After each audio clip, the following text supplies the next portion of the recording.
My hands were shaking when WhatsApp lit up with a notification. Aunt Linda, video.mp4, 047. In the clip, my parents and my 25-year-old brother Jake were sprawled on the couch in the apartment I'd been paying for since they lost their jobs 18 months ago. Mom laughed first.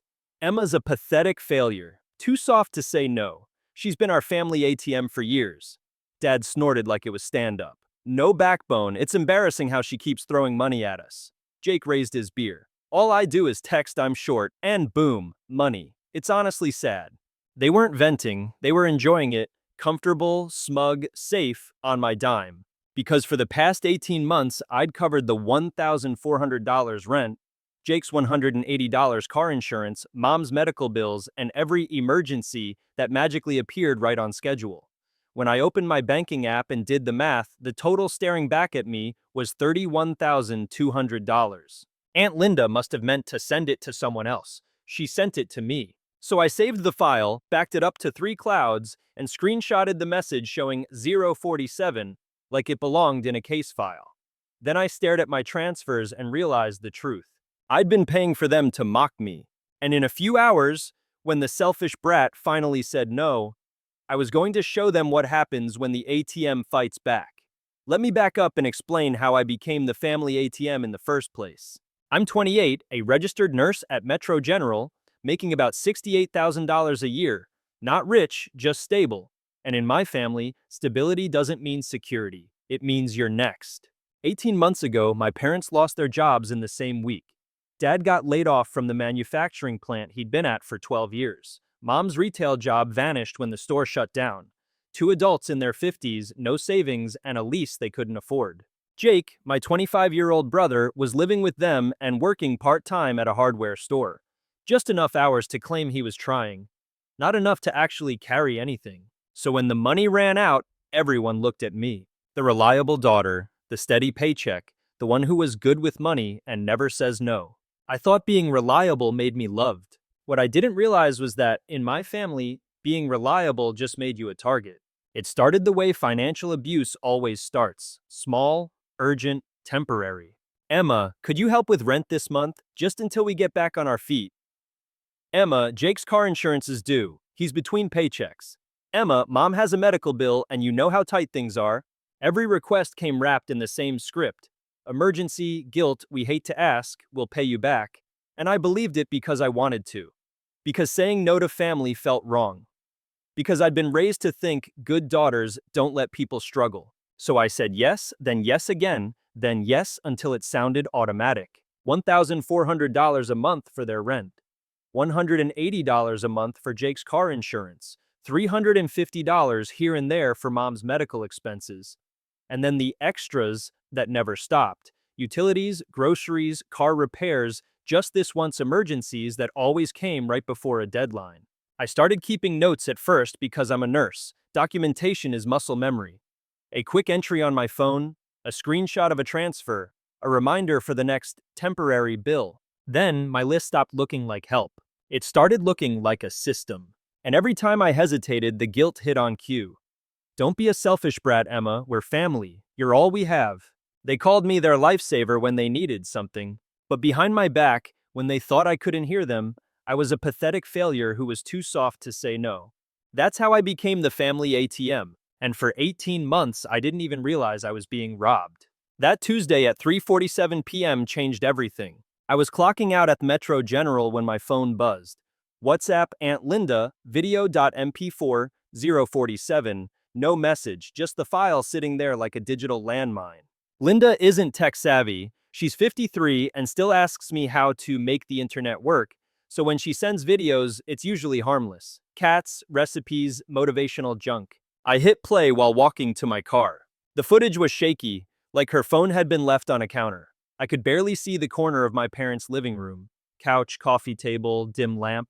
But the audio was perfect. Mom laughed, comfortable. Emma's a pathetic failure, too soft to say no. She's been our family ATM for years and doesn't even realize it. I stopped walking. Dad chimed in like it was entertainment. No backbone, it's embarrassing how she keeps throwing money at us. Then Jake, my 25-year-old brother, whose $180 insurance I'd paid that morning, laughed. All I have to do is text I'm short and boom, money appears. It's honestly sad. They weren't stressed, they weren't venting, they were bonding over how easy it was to use me. 3 days earlier, I'd sent $800 because Dad said they were really struggling this month. Now I was hearing what they called me when they thought I couldn't hear. My phone buzzed again. Aunt Linda. Oops, wrong chat. Then, immediately after, another message, clearly meant for the group. Please don't tell Emma I sent that. My stomach dropped. A voice message came in right after Linda whisper panicking. Emma, I'm so sorry. Delete it, please. They can't know I recorded that. I didn't reply. I saved the file, backed it up to 3 clouds, and screenshotted the 047 like it belonged in evidence. Because for the first time, I wasn't guessing what my family was doing to me. I had proof. And proof changes what people can demand from the daughter they call soft.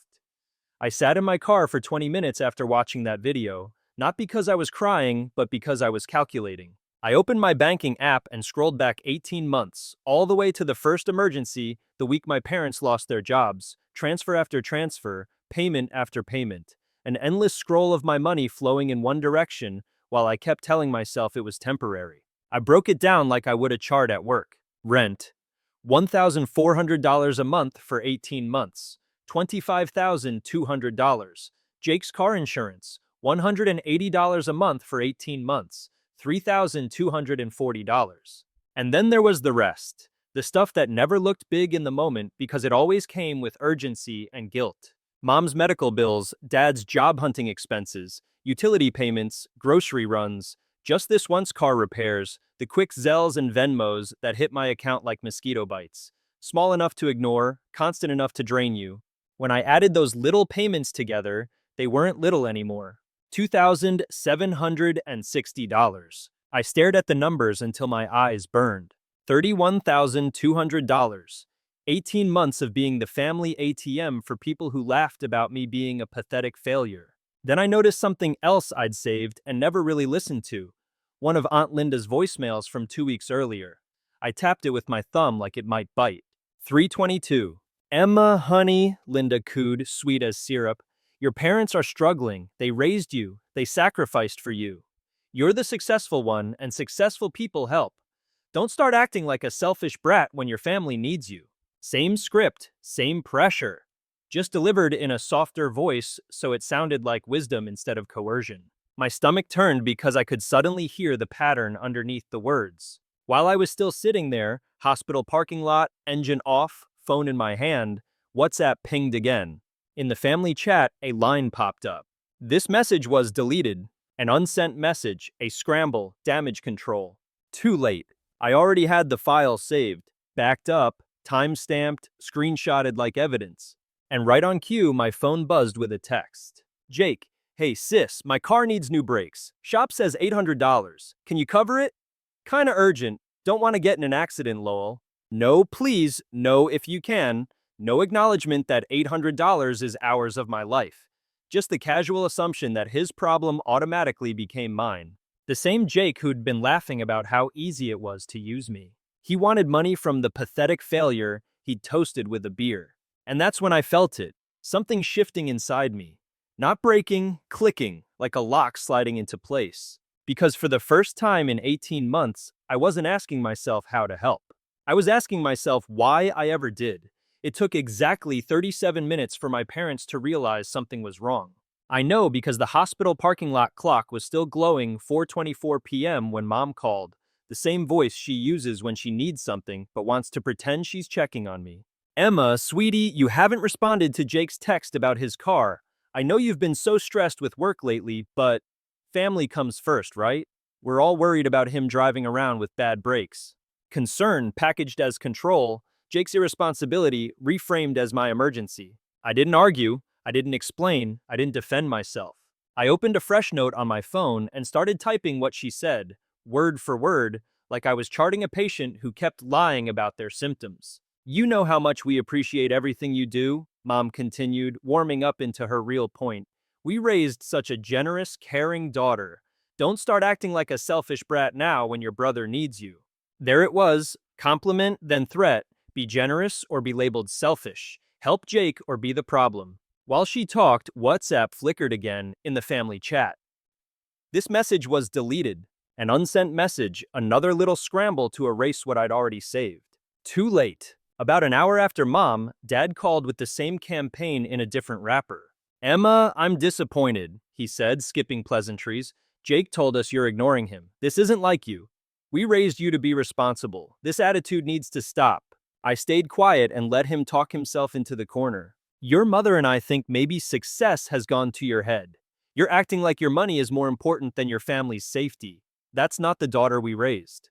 The audacity almost made me dizzy. The same man who laughed on a video about me having no backbone was now lecturing me about values while I paid his bills. When the call ended, I didn't feel hurt. I felt organized. I pinned the video.mp4 047 to the top of my chat. I saved Mom's call notes with the timestamp. I labeled Aunt Linda's voicemail 322 selfish brat, so I'd never forget what it was. I pulled up Jake's text, $800 LOL, and screenshotted it like it belonged in evidence. Then I built the structure they'd never expected me to build. Financial records, text messages, voice messages, video evidence. 18 months of just this once, filed like a case. I had everything I needed to prove one simple truth. I wasn't too soft to say no. I'd been trained to say yes. And apparently they still thought training meant ownership. Because while I was sorting my receipts, my phone buzzed again, this time from the person who'd started the chain reaction. "Aunt Linda. Emma, honey, I have an emergency dental situation. My crown broke and I need $600 to fix it. Can you help? I really hate to ask." The irony was so perfect it almost made me laugh. The woman who accidentally handed me proof of my family's cruelty was still reaching for the same ATM slot. I didn't respond to Aunt Linda's dental emergency. Instead, I opened our WhatsApp family group chat, the same thread they'd used to keep my wallet on a leash for 18 months, and typed 4 words. "Boas, we need to talk." Then I attached video.mp4 047. 47 seconds of my parents and Jake calling me a pathetic failure, laughing about how I was too soft to say no, and treating my paycheck like a family resource. One line underneath, "Aunt Linda accidentally sent me this today. Send." For a few seconds, the chat lit up with typing bubbles, 3 dots appearing, disappearing, reappearing, like panic had its own pulse. Then, nothing. No one wanted to be the first person to put their denial in writing. When the responses finally came, they didn't come as remorse. They came as damage control. Mom fired first, exactly on script. "Emma, that was taken completely out of context. We were frustrated and just venting. You know we love you." Dad jumped in right behind her. "That was a private conversation. Linda had no right to record anything." Jake tried the casual shrug that had always worked on me. "Seriously? You're gonna blow up the family over one random conversation? It's not that deep." No apology, no accountability, just context, privacy, and "you're dramatic." So I stopped talking like a daughter and started talking like a ledger. I opened the folder I'd built on my phone, financial records. Then I posted screenshots, clean, labeled, undeniable, not paragraphs, not emotions, numbers. Rent payments, $1,400, x 18 months, $25,200. Jake's car insurance, $180, x 18 months, $3,240. Medical bills / utilities / groceries / emergencies, $2,760. Total support from your pathetic failure, $31,200. Then one more line, from the person who's too soft to say no. The chat went quiet again, this time without typing bubbles. The kind of silence that happens when everyone realizes you didn't just catch them being cruel. You caught them being dependent. Mom tried minimization next, softer voice, same knife. "Honey, you're making this bigger than it needs to be. Yes, we said things we shouldn't have, but we were stressed. We didn't mean it like that." Dad went straight to blame shifting because responsibility has never been his hobby. "You're being dramatic, Emma. Families vent. That's what we do. You're acting like we committed a crime." Jake doubled down like the video didn't exist. "This is insane. You're really going to destroy our family over one conversation? Get over it." And Aunt Linda? Nothing. The woman who had just texted me for $600 went completely silent the moment the proof hit the group chat. Not one "thank you for 18 months of rent and bills," not one "I'm sorry for calling me a pathetic failure." Not one acknowledgement that mocking the person funding your life might be wrong. Just the same three phrases they'd always use to keep me in line. You're overreacting. It's not that deep. You're being dramatic. The people who laughed about me being too soft were now trying to shame me for having a spine. That's when I understood something with perfect clarity. They would rather gaslight me forever than apologize once. And once I knew that, my next move wasn't emotional at all. It was administrative. I drove home and sat at my kitchen table with my laptop open and my phone beside it. No spiraling, no speeches, just the same steady focus I use at work when something is bleeding and you either clamp it or you lose the patient. First, I opened my banking app and started severing every line I'd ever connected temporarily. The automatic transfer that sent $1,400 to my parents every month on the 15th? Canceled. The recurring payment that covered Jake's $180 car insurance? Gone. Every saved payee, every quick transfer shortcut, every easy option I'd built so they could reach my money faster than they could reach responsibility? Deleted. Then I changed my banking passwords, turned on two-factor authentication, and removed any recovery options that could be guessed or guilt-tripped out of me. Because I knew them. If they couldn't manipulate me directly, they'd try to manipulate the system. So I called my bank's customer service line and added a verbal password to my account, something no one in my family could fake, charm, or bully their way around. I asked them to make a note, no changes without it, no urgent family emergency exceptions. I didn't just stop sending money. I made sure they couldn't take it. The entire process took under an hour. 18 months of financial entanglement, cut clean like snipping threads off a wound. When I was done, I opened the WhatsApp family group chat one last time. I'm done, I typed. No more rent, no more car insurance, no more emergencies. You made it clear what you call the pathetic failure who's been paying your bills, so now you can pay them yourselves. I paused, then added the only courtesy I was willing to give. This is your 30-day notice. Make other arrangements. Send. The response was immediate and exactly what you'd expect from people who just watched their funding disappear. Mom, Emma, don't be ridiculous. You can't just abandon your family. Dad, this is childish. We're disappointed in you. Jake, wait, are you serious? You're cutting us off over a stupid conversation? Then they split into private attacks like it was strategy. Mom messaged separately, after everything we've done for you, this is how you repay us? Don't be a selfish brat. Dad called 3 times in a row. When I didn't answer, he left a voicemail. Angry, righteous, rehearsed. Emma, you're making a huge mistake. Family doesn't work this way. You're selfish and ungrateful, and you're going to regret this. Jake went straight to threats. Cool, so you're just gonna let us get evicted. Thanks for nothing, sis. Real mature. And Aunt Linda, of course, found a way to make it about her. Emma, please don't let one mistake ruin the whole family, she texted. I still need help with my dental work. Can we talk? Still reaching for the same ATM slot. I didn't argue. I didn't defend myself. I didn't negotiate. I screenshotted the voicemails and texts, dropped them into my folders, and set my phone face down on the table like it was no longer allowed to run my life. Because I'd already heard everything I needed to hear. And then, Tuesday night, not long after, someone started pounding on my apartment door hard enough to rattle the frame. The pounding didn't stop. Emma, open up, we need to talk. Jake's voice blasted through my apartment door, loud enough that the whole hallway could hear every syllable. Come on, don't be like this. I checked the clock on my stove, 8:30 p.m., Tuesday, 45 minutes after I sent the message that ended 18 months of automatic payments. My brother showed up in person like he could physically pry my bank account back open. I looked through the peephole. Jake stood there disheveled and desperate.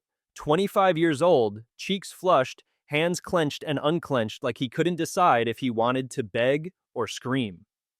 He was wearing the same wrinkled outfit I'd seen in that 47-second video, like he hadn't even bothered to change after laughing about how sad I was. Emma, I know you're in there.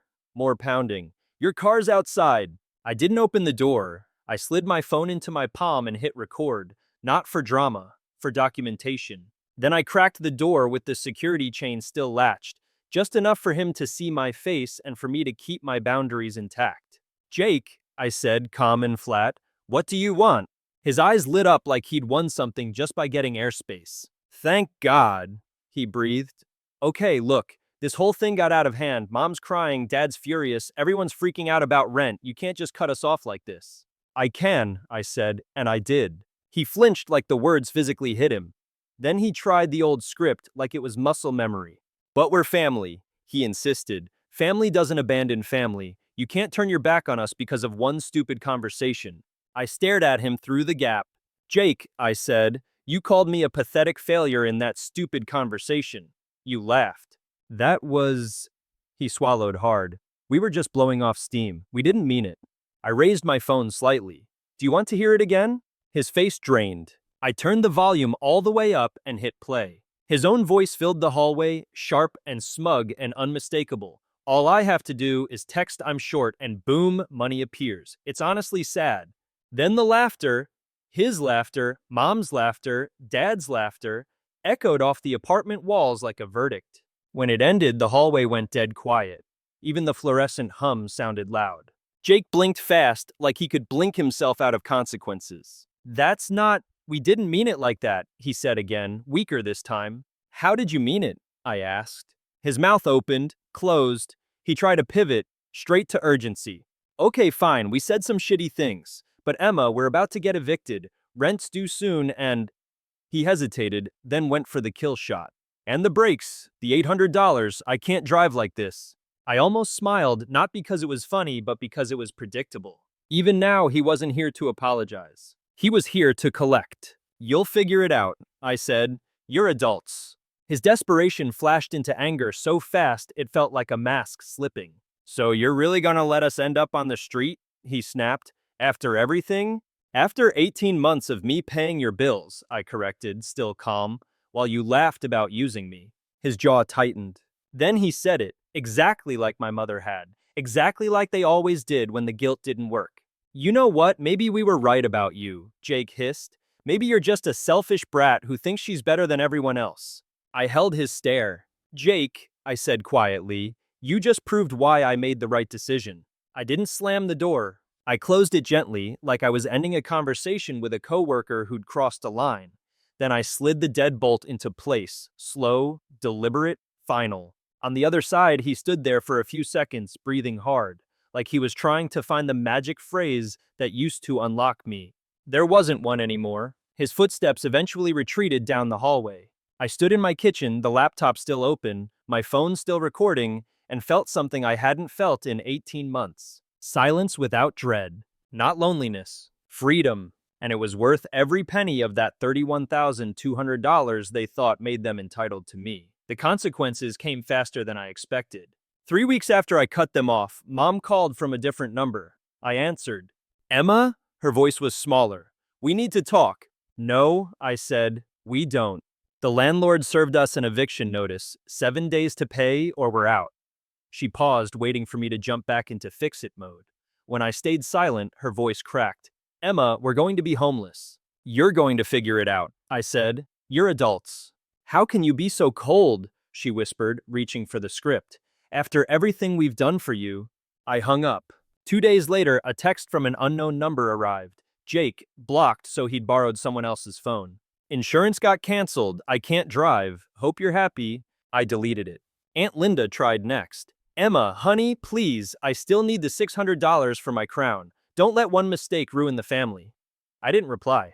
The weird part was I wasn't happy. I wasn't sad either. I was something I'd almost forgotten how to be. Peaceful. For the first time in 18 months, my bank account grew instead of shrinking.